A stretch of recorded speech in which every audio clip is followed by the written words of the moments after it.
Good morning সবাইকে, আমার চ্যানেলে তোমাদের সবাইকে অনেক স্বাগত। 6:30টার মধ্যেই আমার সকাল হয়ে যায়। নেমেই আজকে চা না খেয়ে একটু ছাতুর শরবত খেলাম, কারণ প্রচণ্ড গরম পড়েছিল আজকে। যাও দিয়ে আসো গিয়ে।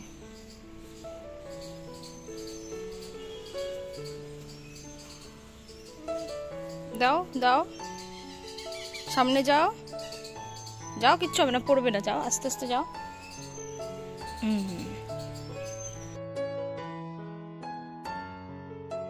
কেন এটা দাও, কলা দাও, কলাটা দাও।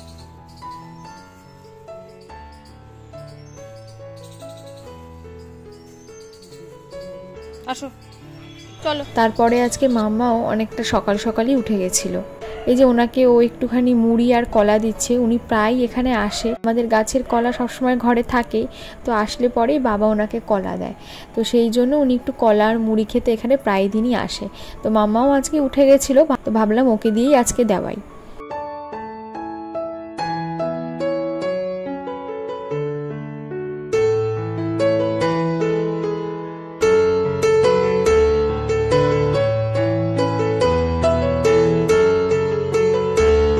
আর বড় আজকে যাবে কোর্টে, তাই ওর টিফিনটা রেডি করে দিচ্ছিলাম। এতদিন তো রুটিই নিয়ে যেত, কিন্তু এই গরমে আর রুটি নিতে চাইছে না।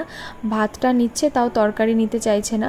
সেই জন্য একটু আলু পেঁয়াজ ডিম দিয়ে ভাতটাকে ভেজে দিই, আর একটু বাটারও দিয়ে দিই। তাতে করে ও দুপুরের দিকে যখন খায় ভাতটা ঠান্ডা হয়ে গেলেও অসুবিধা হয় না, এটাই ও বেশি পছন্দ করে। সেই জন্য ওর ভাতটা রেডি করে দিলাম। আর তারপরে আমি ভাজছিলাম একটু ভেন্ডির পকোড়া, মানে ভেন্ডিটাকে একটু চালের গুঁড়ো আর বেসন দিয়ে ভাজছিলাম। এইভাবে ভেজে দেখতে পারো, বেশ ভালো লাগে খেতে। তারপরে একটা পাঁচমিশালি তরকারিও করলাম, আর বাদবাকি সমস্ত রান্না মা সকালে করে রেখে স্কুলে বেরিয়ে গেছে। এরপরে ওকে সব গুছিয়ে দিলাম, ও বেরিয়ে গেল কোর্টে। আর দেখো মাম্মা প্রতিদিন কিন্তু বাবাকে ছাড়তে রাস্তা অব্দি যায়, আর এই সময় ওর মনটা একদম খারাপ হয়ে যায়। সারাদিন যেহেতু দেখতে পারে না, তাই দেখো মুখটা কীরকম ছোট হয়ে গেছে। এবার ওর খেলা করার সব মানুষগুলো চলে গেছে কাজে, এবার আমার সাথে চলবে ওর দুষ্টুমি। ওকে নিয়ে কোনো কাজই করা যায় না, ওকে নিয়েই বসে থাকতে হয়, ওর সাথেই খেলা করতে হয়। কারণ ওকে রেখে আমি যখনই কোনো কাজ করতে যাই ও পেছন পেছন আমার সাথে ঘুরতে থাকে, তাই ওকে নিয়ে কোনো কাজ করতে পারি না। সেই জন্য মা যখন সকালে স্কুলে যায় সমস্ত রান্নাবান্না করে রেখেই যায়, বাদবাকি টুকটাক যা থাকে সেগুলোই আমি করি। আর এই যে মাম্মার ছাতুটাও শেষ হয়ে গেছিলো, তাই একটু ঢেলে রাখছিলাম। এই গণেশের ছাতুটাই ও খায়, এটাই খুব ভালো। আর বাচ্চাদের খাওয়ানোর জন্য একটু ভালো ব্র্যান্ডের ছাতুটা খাওয়ানোই ভালো। একবারে বেশি করে আনা থাকে, অল্প অল্প করে ঢেলে ওকে খাওয়াই। ওর সাথে সাথে আমিও একটু ছাতুটা পছন্দ করি, কারণ একদম প্রেগনেন্সির প্রথম দিন থেকেই আমি সকালবেলা ছাতু দিয়ে দুধ খেতাম, সেই একটা অভ্যাস হয়ে গেছে। তো মাঝে মাঝে মন হলে একটু ছাতুর শরবত বা ছাতু মুড়ি আমি প্রায় দিনই খাই। খেয়ে দিয়ে দুপুরে শোয়ার সাথে সাথেই আসলো ফোন, আর যত পার্সেল সব এই দুপুরের টাইমটাতেই আসে।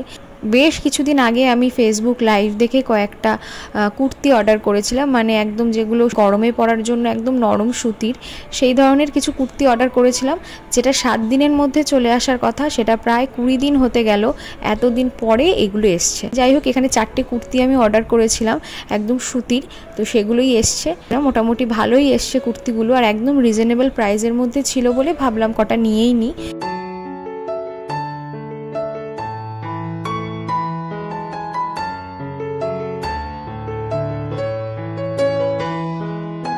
সন্ধ্যাবেলা একটু চা করলাম, আর তার সাথে ভেজেছিলাম পাঁপড়। এখনও কোর্টের থেকে ফেরেনি, ফিরলে পরে আজকে একটু বেরোবো, কারণ সামনেই তো ষষ্ঠীতে তো বাড়িতে যেতেই হবে।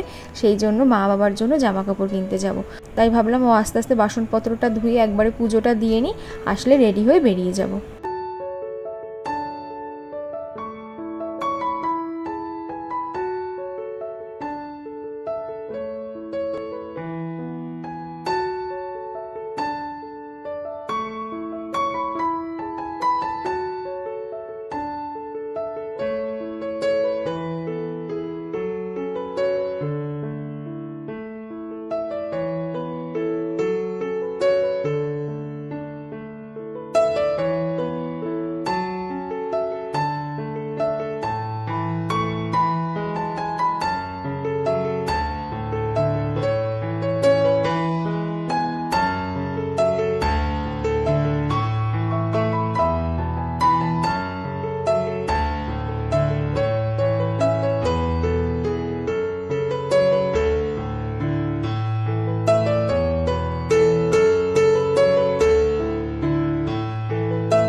যতই পা টিপে টিপে লুকিয়ে বেরোই না কেন, মাম্মা ঠিক টের পেয়েই যায় যে বাড়ির থেকে আমরা বেরোচ্ছি। সেটাই বুঝে গিয়ে কীরকম কাজ যে দেখো, আমি কোনো রকম লুকিয়ে লুকিয়ে বেরিয়ে এসেছি। এই যে চলে এসেছি দোকানে, অনেক শাড়ি দেখছিলাম, কিন্তু আমার কেন জানি না এই ধরনের শাড়িগুলো একটু চোখে লাগলো বেশি, বেশ ভালো লাগছিলো দেখতে। তাই অনেকগুলো শাড়ি দেখার পরে একটা শাড়ি পছন্দ করলাম। দেখতে দেখতে আমার নিজের জন্য ভীষণ পছন্দ হয়েছে শাড়িগুলো। ভাবছিলাম পরে যদি সুযোগ হয় একটা নিজের জন্য কিনবো। আর বাবার জন্য একটা পাঞ্জাবি নিলাম, তোমাদের বাড়ি গিয়ে সবটা দেখাবো। টুকটাক আরও কিছু কেনার ছিল, সব কিছু কিনে চলে আসলাম বাড়িতে। আর সন্ধ্যাবেলা বেরোবো, কিন্তু না খেয়ে চলে আসবো তাহলে কেমন কেমন জানি আমার একটু লাগে। সেই জন্য খেয়েছিলাম একটু ফুচকা, আর মার বাবার জন্য এনেছিলাম চুরমুর। আর একটা পছন্দের জিনিস নিয়ে গেছি বাড়িতে, সেটা তোমাদের পরে বলছি।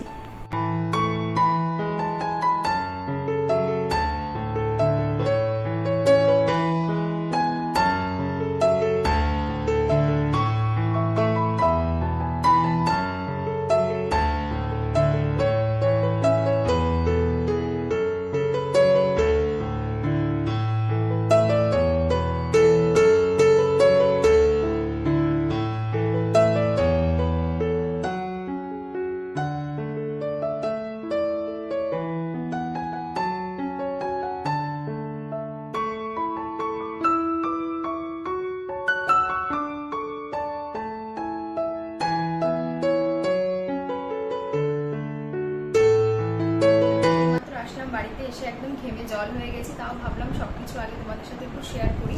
হাত মুখ ধুয়ে তাই জন্য বসে পড়েছি একটু দেখানোর জন্য, কারণ এগুলো এরপরে সব গুছিয়ে জায়গা মতো রাখতে হবে। সেই জন্য ভাবলাম আগে দেখি, আগে দেখায় যে মার জন্য কি শাড়িটা কিনেছি। তোমরা তো একটু একটু বুঝতেই পেরেছো ভিডিওতে যে কোন শাড়িটা দেখছিলাম, তো সেইটাই নিয়েছি। এই শাড়িটা নিয়েছি, এই হচ্ছে শাড়িটা। এটা হচ্ছে বুটিকের শাড়ি, একদম ফেব্রিকের কাজ করা, বেশ সুন্দর আর খুব নরম, যার জন্য মেনলি নেওয়া। শাড়িটা প্রচণ্ড নরম, আর আমার মা যেহেতু খুব রোগা, তো বেশি ভারী শাড়ি, বড় শাড়ি একটুখানি ক্যারি করতে অসুবিধাই হয়। আর এই গরমে যাতে সবসময় পরতে পারে, সেই জন্যই এই শাড়িটা নিয়েছি। কারণ ষষ্ঠীতে মা আর বাবা কেউই কিছু নিতে চায় না, ষষ্ঠীতে যাবো আর কিছু নিয়ে যাবো না, সেটা তো ভালো লাগে না। এমন কিছু ষষ্ঠীতে নিয়ে যায় যেটা সবসময় মা আর বাবা পরতে পারে, মানে রেগুলার ইউজ করতে পারে, নরম সুতির জিনিস এরকম। তো ওই জন্য এই শাড়িটা নিয়েছি। পুরো শাড়িটাতেই কাজ করা রয়েছে ফেব্রিক। কেমন হয়েছে অবশ্যই তোমরা জানি। শাড়িটা আমার ভীষণ পছন্দের শাড়ি। বাবার জন্য তো এই পাঞ্জাবি, যেগুলো বাবা পরে দোকানে যায়, শর্ট পাঞ্জাবি, সেগুলোই এনেছি বাবার জন্য। ষষ্ঠীতে প্রত্যেকবারে বাবাকে একটা করে শর্ট পাঞ্জাবি দিই। বাবা তো নিতেই চায় না, রেগে যায় ভীষণ, কারণ আমাদেরও যেহেতু জামা কাপড়ের দোকান, ওই জন্য বাবা প্রচণ্ড রেগে যায়, বলে আমার জন্য কিছু আনতে হবে না, যতই না করুক আমি তো নিয়ে যাবোই। তো এই হচ্ছে সেই পাঞ্জাবিটা। আর নিয়েছি কয়েকটা জলের বোতল, কারণ জলের বোতলের ভীষণ দরকার ছিল। একটু বড় সাইজের কিনেছি, ফোনে একটু ছোট মনে হচ্ছে, কিন্তু এগুলো একটু বড় বড় বোতল। এই একটা, আর এই একটা বড় বোতল কিনেছি। আর একটা মাম্মার জন্য বোতল কিনেছি। এই বোতলটা কিনেছি মেইনলি মাম্মার জন্য এই কারণে, কারণ এটার তো মুখটা বড়, তো খেতে পারে না বোতলে। কারণ এখন কোথাও যেতে গেলে পরে ওই ফ্লাক্সে করে জল নিয়ে গেলে একটু সমস্যা হয়। ফ্লাক্সটা তো ভারী, ব্যাগটা এমনি ভারী থাকে, তার উপরে ফ্লাক্সের জন্য আরও ভারী হয়ে যায়। সেই জন্য এই একটা বোতল নিয়ে নিলাম। আর এটা খুব ভালো বললো যে পড়ে গেলেও ভাঙবে না, তো সেই জন্য ভাবলাম এই বোতলটা নিয়ে নিই। ওর ফোটানো জলটা এই বোতলের মধ্যে করে তারপরে কোথাও গেলে নিয়ে গেলে ওকে যেখানে সেখানে আমি ঢেলে খাওয়াতে পারবো আর কি, সেই জন্য নিয়েছি। আর একটা নিয়েছি বডি স্প্রে। বডি স্প্রেটা নেওয়ার কোনোই কথা ছিল না, কিন্তু অনেক দিন ধরে মাঝে এই কয়েক বছর প্রচুর হিবিজিবি বডি স্প্রে পারফিউম ইউজ করেছি, কিন্তু আবার সে পুরোনো দিনের কথা মনে পড়ে গেল এই গন্ধটাতে আর কি। এটা আমি একসময় ইউজ করতাম, তো ভাবলাম এইটা আবার নিই। সিক্রেটের একটা বডি স্প্রে, ভীষণ সুন্দর গন্ধটা, আমি অলরেডি দিয়ে বসে রয়েছি। মামার জন্য নিয়েছি এই খেলনা। এটা একটা খেলনাই বলা যায়, কারণ এখন এটা একটা খেলনাই হয়ে গেছে। এটা বড়দের জন্যই মেনলি ইউজ হতো, কিন্তু এখন এটা বাচ্চাদের একটা খেলনা হয়ে গেছে। আর মামার জন্য এটা এই কারণেই নিয়েছি, আমি লক্ষ্য করেছি ও যখনই অন্য কোনো বাচ্চার হাতে এই জিনিসটা দেখে খুব বেশি ওর আনন্দ লাগে, সবসময় ওটা নিতে চায়, ওটা নিয়ে খেলতে চায়। আর হাতে দিলে পরে মনোযোগ দিয়ে এইটা নিয়েই ও খেলতে থাকে। মাথায় ওটা ছিল যে বেরোলে পরে দেখলে পরে একটা আনবো, তো আজকে পেয়ে গেলাম বলে এটা নিয়ে আসলাম। এখন তো ঘুম হচ্ছে, ঘুম থেকে উঠলে পরে যে কি খুশি হবে এটা পেয়ে, এটা একটা ওর জন্য এনেছি। এই আছে, কেনাকাটা করেছে, আর কিছু কিনিনি। তো তোমাদের সাথে একটু আজকে শেয়ার করলাম। প্রতি সময় ভাবি কোথাও বেরোনোর আগে একটু ভিডিও করবো, ক্যামেরার সামনে এসে কথা বলবো, কিন্তু এত বেশি তাড়াহুড়ো থাকে, মানে যে আমাকে নিয়ে যায় আর কি, এত বেশি তার তাড়া থাকে, মানে সে একটুখানিও দাঁড়াবে না তার জন্য, মানে কোনো রকম জামা কাপড় বলিয়ে আর কি দৌড়ে চলে যেতে হয়। সেই জন্য আমি কোনো দিন যাওয়ার আগে কোথাও ভিডিও করতে পারি না, তাই ভাবলাম এসেই একবারে বরং শেয়ার করবো। তাই কেমন লাগলো জিনিসগুলো অবশ্যই কিন্তু জানিও। আর আসার সময় নিয়ে এসেছিলাম আজকে বিরিয়ানি। আমাদের এই বাজারেই একটা নতুন বিরিয়ানির দোকান হয়েছে, পয়লা বৈশাখের সময় উদ্বোধন হয়েছে, ভীষণ ভালো। আমাদের মেন দোকানটা এখান থেকে অনেকটাই দূরে, তো সেখান থেকে আগে আমাদের বিরিয়ানি আনা হতো আর ভীষণ ভালো খেতাম আমরা। তাদেরই আর একটা আউটলেট এখানে খুলেছে আমাদের একদম বাড়ির পাশে, মানে দৌড়ে গিয়ে চাইলে বিরিয়ানি নিয়ে আসতে পারবো। তো অনেকদিন ধরে আনুমান্য করে আর আনা হয়নি, তো আজকে বেরিয়েছিলাম, ওখানে ফুচকা খেতে গেছিলাম, তোমরা দেখেছো। তো অপোজিটেই দোকানটা ছিল, একবারে নিয়ে এসেছি। তো রাত্রিবেলা রান্নাবান্নার কোনো ঝামেলা নেই, মামার জন্য তো রুটি করে রেখেই গেছিলাম সন্ধ্যাবেলা। তো রাতে সবাই গরম গরম বিরিয়ানি খাবো আজকে।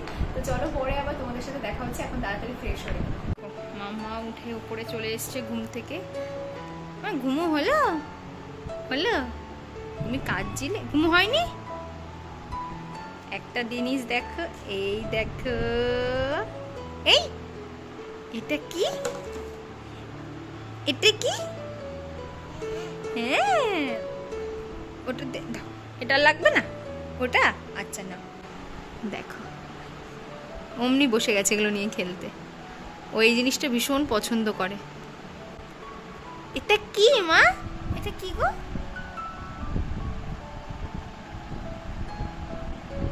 দেখেছো, যেগুলো যেগুলো ফোলা ফোলা রয়েছে সেগুলোকে টিপে দিচ্ছে।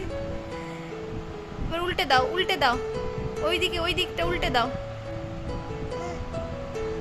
পেন দিয়ে করবে? এই দেখো, পেন দিয়েও করা যায়। এই দেখো, এই দেখো,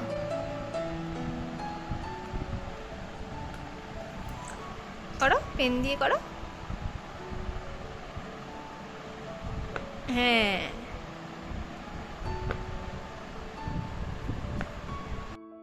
আর কি, রাত্রিবেলা গরম গরম বিরিয়ানি দিয়েই ডিনারটা কমপ্লিট করলাম।